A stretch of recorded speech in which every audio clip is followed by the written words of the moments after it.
ये सिर्फ एक मर्डर स्टोरी नहीं, ये एक कोल्ड ब्लडेड प्लान्ड बेट्रायल है। सोचिए, एक वाइफ जो महाराष्ट्र के नागपुर में है, वहाँ बैठे बैठे ही अपने पति का मर्डर प्लान कर रही थी और मर्डर के बाद वही वाइफ उसी घर में बैठकर रो रही थी जहाँ का बेटा इसने खुद मरवा दिया। फेस बिल्कुल इनोसेंट पर प्लानिंग इतनी डेंजरस कि पुलिस भी शॉक हो गई। आज हम बात करने वाले हैं राजस्थान के डीडवाना कुचामन के एक ऐसे मर्डर केस की जहां लव, लाइज और टेक्नोलॉजी ने मिलकर एक मासूम जिंदगी छीन ली। 29 नवंबर गाजीपुरा रोड के पास एक यंग लड़का सीरियसली इंजर्ड मिलता है।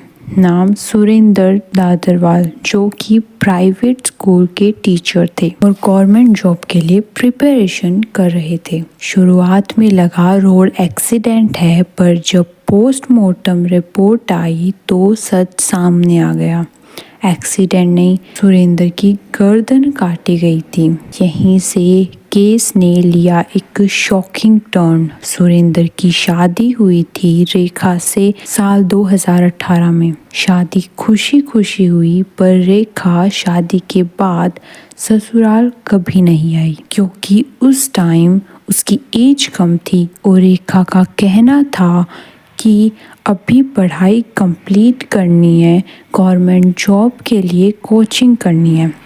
सुरेंद्र की फैमिली वालों ने ट्रस्ट किया। रेखा कोचिंग के लिए कुचामन गई और वहीं मिलता है उसे राजू राम। धीरे धीरे दोनों दोस्त बनते हैं, बातें करते हैं और फिर इनकी दोस्ती गहरी हो जाती है। और फिर रेखा अपने फादर के साथ नागपुर शिफ्ट हो जाती है। रेखा के फादर रिटायर्ड आर्मी ऑफिसर हैं। रेखा नागपुर से ही मर्डर प्लान करती है। पुलिस के अकॉर्डिंग रेखा अपने लवर राजू राम से वाईफाई कॉल्स के थ्रू कांटेक्ट में रहती थी ताकि कॉल रिकॉर्ड ना मिले। दिमाग तो बड़े अच्छे से लगाया था मैडम जी ने। वो राजकुमार को सुरेंद्र की लाइव लोकेशन भेजती थी, बताती थी कब घर से निकलता है, कब फील्ड में जाता है और कब कौन सा रूट लेता है। प्लान क्लियर था सुरेंद्र को मारने का।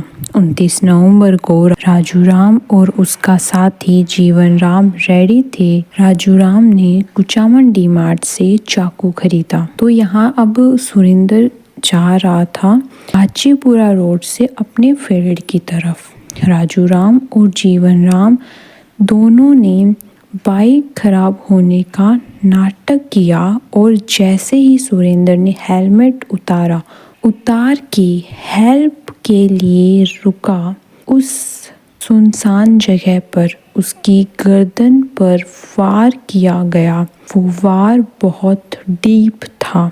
उसके बाद उसकी बॉडी को रोड साइड फेंका और उसकी बाइक को भी गिरा दिया ताकि ये लगे कि हाँ, ये एक एक्सीडेंट है। जब उसे हॉस्पिटल ले जाया गया तब डॉक्टर्स ने ये क्लियर किया पोस्टमार्टम रिपोर्ट से कि ये एक एक्सीडेंट नहीं, एक मर्डर है। सबसे पहले जीवन राम पकड़ा गया और उसके बाद में दोनों मेन मर्डर प्लानर लवर्स राजकुमार और रेखा का नाम सामने आया। और रेखा जी नागपुर से खुद नौटंकी करने के लिए फ्लाइट में बैठकर आती है अपने ससुराल, लेकिन उसके ससुराल वाले उसके स्वागत की प्लानिंग पहले करके बैठे थे, यानी कि पुलिस वाले हथकड़ियाँ लेके पहले ही बैठे हुए थे और उन्हें गिरफ्तार कर लिया गया। तीनों को, जीवन राम, राजू राम और रेखा को, तीनों मर्डर प्लानर्स को। अगर रिलेशनशिप से कोई प्रॉब्लम है या रिलेशनशिप में कोई प्रॉब्लम है, वो सेपरेशन बेस्ट ऑप्शन है, ना कि मर्डर।